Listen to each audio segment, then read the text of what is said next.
Vasquez. Later on tonight, the Sports 5 Center po at 11 o'clock in the game between Philippines and Argentina will be at 11:30. Big game para sa Pilipinas po yan mamayang gabi, pero malaki din po ang ating laro ngayon dito sa NCAA. Almost a turnover to start out the second quarter. Instead, it is a open arm for Gio Lasqueti. Napaganda pa para sa Heavy Bombers. Well, yung mga 50-50 balls going into favor of JRU. Akala na LPU nasa kanila na yung possession. Everybody was trying to look for that fast break play. Pero ito, backfire sa kanila at meron pa 3-point play opportunity ang JRU. 20-6 po ating talaan. Tayo Coach Richard Del Rosario calling the game with Apple David. Yes, I'm sure si Apple David po yun. Si Apple ba yun? Ako, hindi niya sigurado kung tayo, pero it is now a 15-point advantage for JRU. Wilson Baltazar and Zamora, he just gets past the timeline. Foul called on the push kay Casey Asuncion. Oh, that's what you need to do also. If yung mga referees natin, kanina pa tumatawag ng hand check rule. So, you know, if you're LPU, you need to take advantage of that and then try to attack the basket. Kasi I'm sure, kung tinatawag sa kanila, tatawagan na in the other end. You know, try to get the JRU in the penalty and catch up in this game.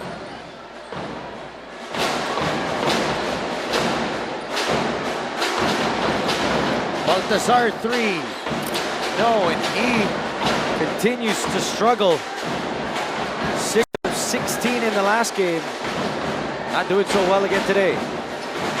Well, he is a 32% three-point shooter. So, talaga there, no, maasa sila na puputok ito si Baltazar. Traveling called on JC Asuncion as Mike Mabulak will be sent back in for Grospe. Ito naman, short rest lang para dito kay Mike Mabulak.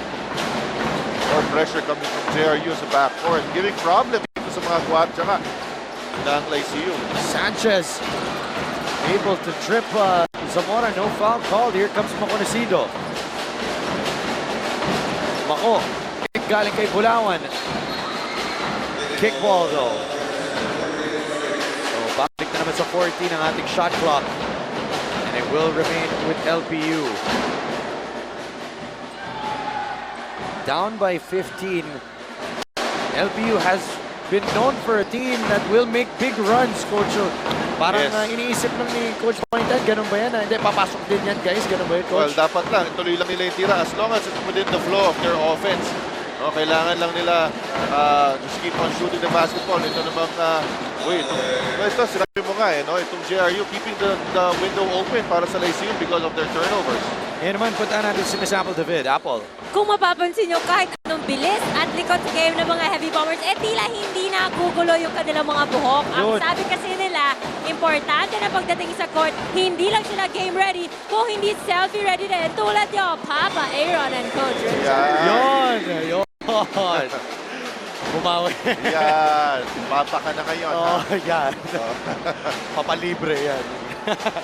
21-9 now. Kailangan pala, no? Selfie ready. Kaya pala hindi nagugulo yung mga buhok. Dexter Zamora, naku, Bulawan. Was not pass ready there. At least selfie ready. Diba? So another turnover for LPU has them still down by 12. Hindi pa rin po tumatama ng double digits itong Pirates. Jose Rizal University swinging the ball to the left side. Nahanap na nila si Mike Mabulak sa poste. Kontra kay Wilson Baltazar. Sanchez 3. Wide right. And here comes Maconocido. Tumatakbo na ulit ang Pirates. Maconocido fouled on the hand check. And going both ways now, Coach, like you were saying. That's right. So, well, it's a turn of JRU now to really adjust. Because if you're really applying a lot of pressure, tendency mo talaga is you try to hold on with your hand sa bewang nung binabantayan mo.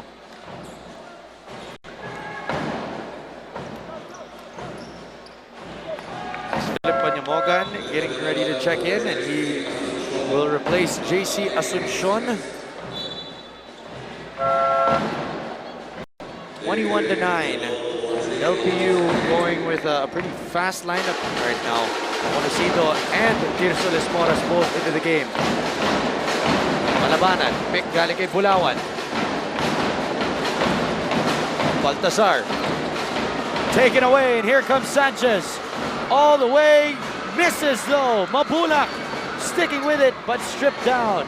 Sayang kay Sanchez, pinafancy pa niya kasi yung layup niya, no?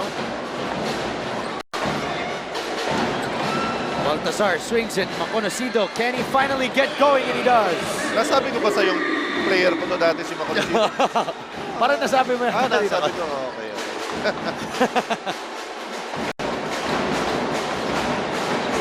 Yung Maconocido galing sa San Sebastian. Yes. And then Benilde. recruited him for Benilde.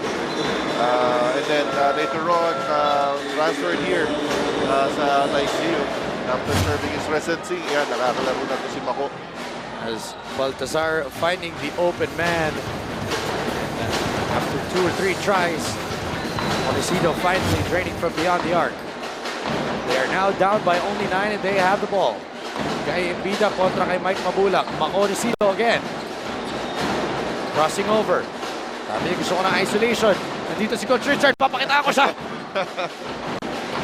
Les Moras for 3. Short. Yung tira. Hindi siya. Here's Sanchez with it now. Oh, and that is a foul on Guy Beda. Oo nga, I think that's an obvious foul. Para dito kay Beda. Ayaw niya ibigay yung posisyon dito kay Mabulak, but that's not the way to do it.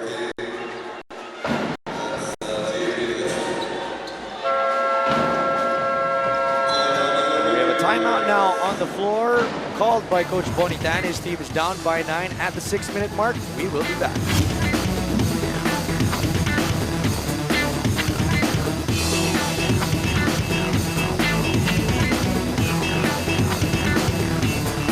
TV5, it is 21-12 in favor of the Heavy Bombers right now.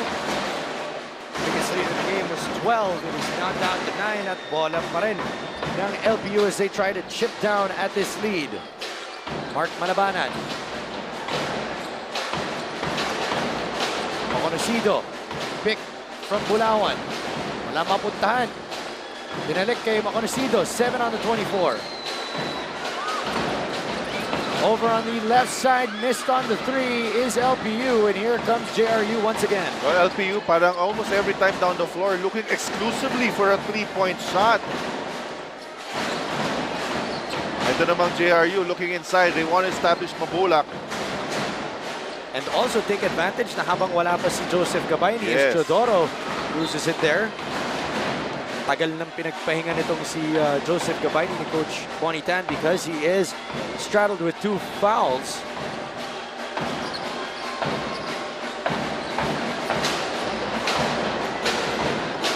Turnover though means another opportunity for LPU. Bulawan missing. Panyamogan. Mabulak swinging it on over, and JRU will set up their offense. Teodoro is stripped from behind, and Les Moras will be called for the foul.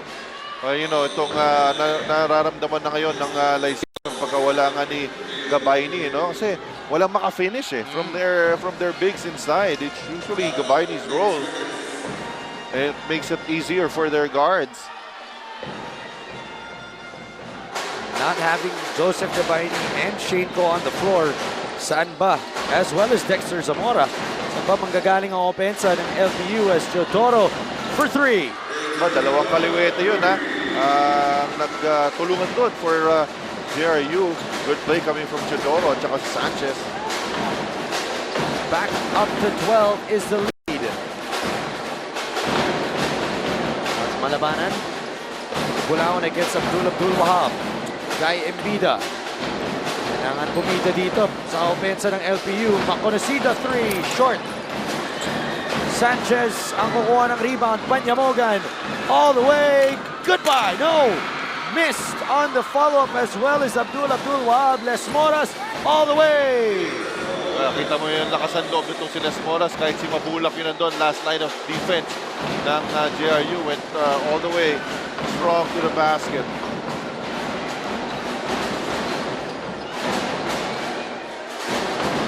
24-14. Mabulak inside, Abdul Wahab missing. Oh, that's a sorry miss for Abdul Wahab. Mabulak made the right decision. Found him inside. You know, there's no, wala na mas madali dun eh sa pwestong yun. As we take a look here at the small guy all the way to the basket. Tirsoles Moras, one of the smallest guys in the league, if not the smallest. Knowing that he's always got a lot of energy though, and a lot of heart. His team is down by 10 though. Panyamogan turning the ball over, not happy with the pass. Dali kay Benavides. That should be a technical foul or maybe a warning. Panyamogan, di na layo nun, coach. Oo nga eh, medyo a lot of frustration being shown here by Panyamogan. But they are up by 10, so you know, kailangan kalma lang. Taladua. Guy Beda has been in that paint for a while. He needs to get out, and he does. Mako. Beda drives past Abdul Wahab, but loses possession, and it will be a jump ball and possession arrow in favor of JRU. Then natin ulit as Beda loses it. Yeah, that was off of Beda, but yes, I said jump ball and will remain here with JRU. Pwede na naman po mag-review ang mga referees pag last 2 minutes na ng first and second half. Panyamogan at the controls finds Abdul Wahab. Benavides kicks it out. Three-pointer on the way. No. Abdul Wahab with a hard foul from Guy Beda. Oo, sakit ng likod nito. Si Abdul Wahab talagang knocked the wind out of him. Take a look as he went for the rebound. Sahod. You know. Ay. Wow. That he's going to feel in the morning. We'll be back.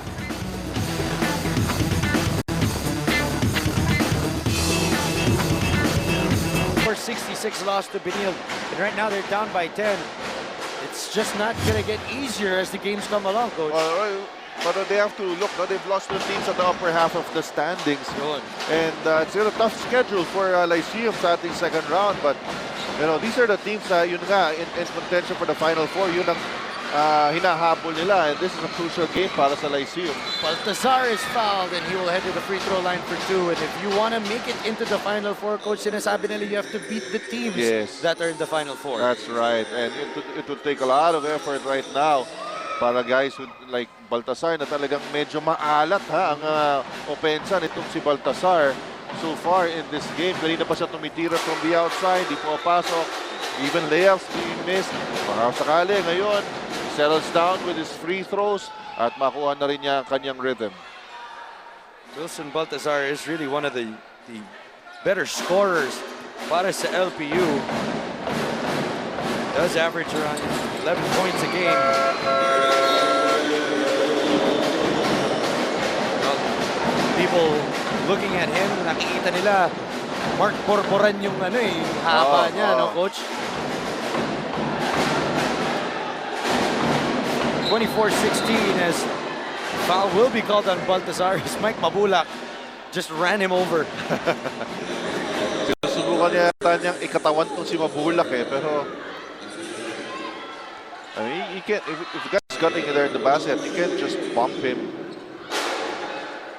You know, and ngayon, ito kaya ayaw mo, kasi nga, bibigyan mo kayo ng free throws itong si Mabulak. Although, potential student natin sa... Parang Alvin Teng, no? Alvin Teng yung...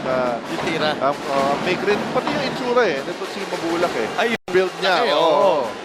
The tank. Robocop din to Mukha siyang mukha siyang rep.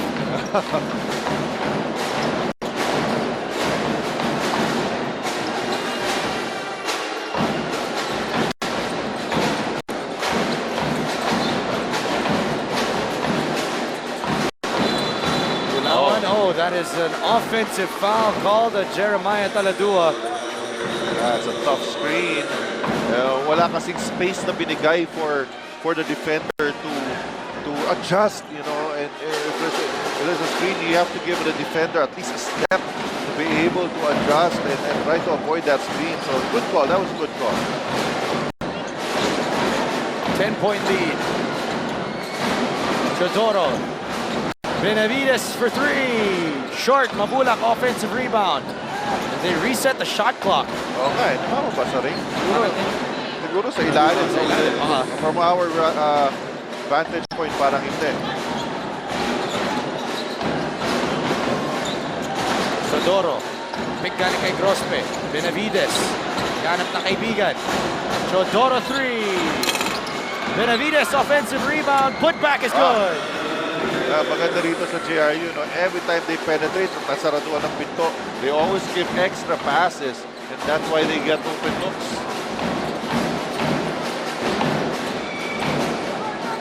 Dose na naman po ang kalamangan ng Heavy Bombers.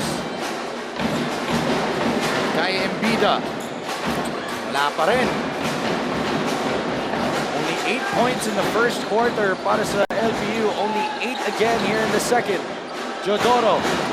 Inside Grospe. Great passing. Hoop and the harm. Yes, and you know, even si Grospe nagsasabi, bigay mo dun sa labas muna, and then pag umelt yung tao ko, dun ako kakat sa loob, at ang ganda ng recognition dito. Kaya yun, nalibre siya ng bahagya. At meron pang 3-point play opportunity. It was caught on our slow-mo replay, brought to you by Smart. Jump into an all-access passive awesomeness. Jump into Smart.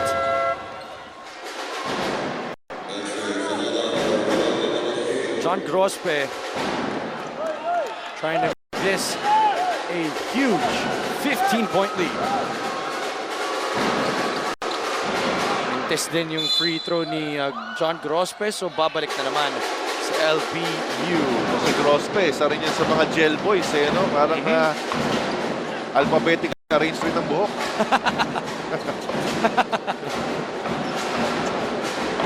Dexter Zamora, speaking of fixed hair, he is checked in once again. Walang tatalo dito. Wala dyan. Nag-triple overtime na kami ng LPU coach.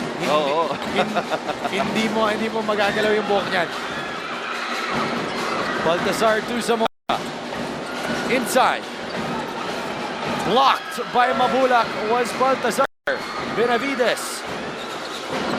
Grospe and JRU will set their offense with half a minute remaining. Crappy lineup here para sa JRU. Really very risky defenders. Benavides fouled, and that'll mean 2 free throws for JRU once again. Ayun ang naging problema dito ng Lyceum. They're giving a lot of free throws para dito sa JRU, and that's what you don't want, especially pag naghahabol ka. You want to pressure the ball, but you know, you want to disrupt the offense and make JRU make bad decisions. Kaya you're bailing them out every time you commit a foul. Dahil mabibigyan mo lang sila ng free look at the free throw line. Joseph Cabaini, not a single minute in the second quarter. Coach Juanita not gambling at all with his big man. 24.5 seconds remaining in the first half. 0.5 second differential sa ating mga orasan. There's a substitution. Cabaini will come in for the last possession of the first half. Dinoble na po ng JRU yung output ng LPU. Casmoras with it.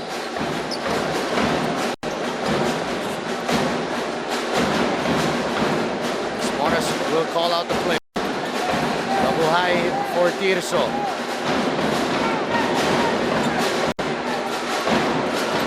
Zamora fouled. They do have some fouls to give. They have one more. That is the foul to give that they had, so LPU will have one more with 6.4 seconds remaining.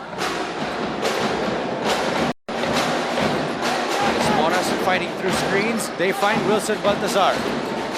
Zamora against Gio Laschetti. Teardrop is good.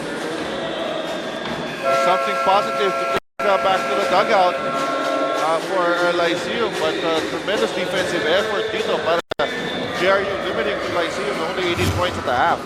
10 points in the second half for LPU is definitely not enough, as a 14-point output for the Heavy Bombers have them in the lead by that same amount. Points inside, points outside. Heavy Bombers doing everything, and they now have a 14-point lead. We'll cut to a break. Pagkabalik po natin, Moneyball with Bea Fabregas.